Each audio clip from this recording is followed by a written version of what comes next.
Hey y'all remember when we did that 9-liter John Deere engine swap on that 8335R? Time to do a 9-liter engine swap on the 8285R. So this tractor's got about 6,500 hours on it. These John Deere 9-liters only have about a 6,000 hour life expectancy. That's really low if you don't know anything about tractors. 6,000 hours is not a lot. We got some tractors out here with over 20,000 hours that have no problem. That 9-liter John Deere's, they got so much depth and regen, so much stuff strangling the engine that the engine heats up and it burns itself out by 6,000 hours normally. I think the national average right now is just above 6,000 hours is all any farmer's getting out of, regardless of how much maintenance you do on it. So those engines, those 9-liter John Deere's, are a temporary engine. That's not a permanent engine. It only gets, if it was a car, it'd be like replacing your car at 50,000 miles, replacing your motor at 50,000. That's piss poor is what it is. And John Deere can fix it, but they don't. So we got another John Deere engine right here. We're fit to do it all again. This whole thing could be avoided if John Deere would let the engines breathe. Do what the farmers call delete. You delete the regen process, let the engine breathe. You're suffocating the engines. They're heating up and they're all burning out. It's a nationwide problem on every tractor John Deere's making, and they continue to make them because they can sell more engines and they can please all the green people. One quick side note on the process of deleting a tractor. When you delete these engines, they work flawless. They run like they're supposed to run. They run great. They don't get too hot, they don't burn out.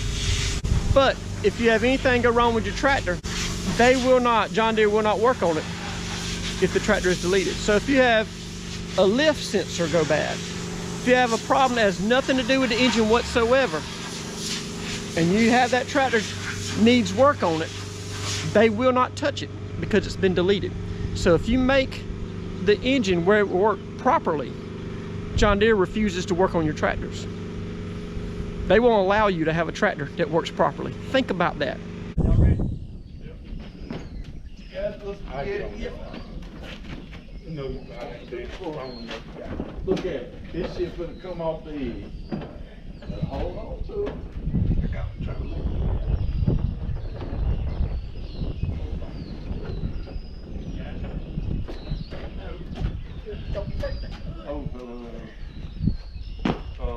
Hold on.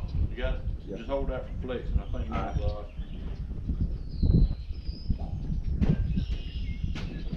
Where are we going?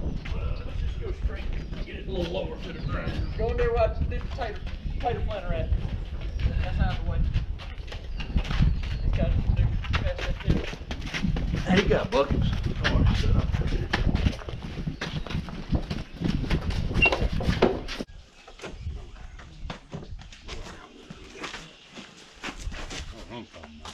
You get too much.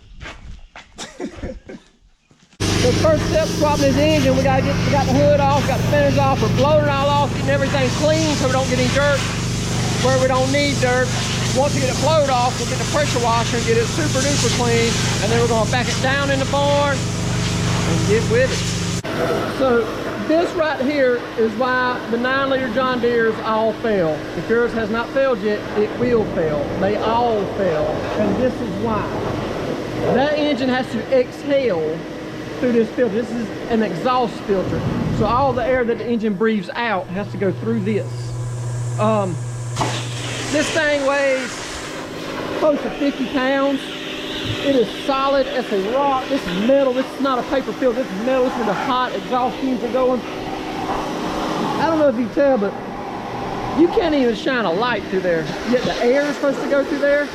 Light can't even pass through it, but air is supposed to pass through it. It's not possible. You're suffocating the engine with this on it. This is right behind that big fan there. That's what's inside there.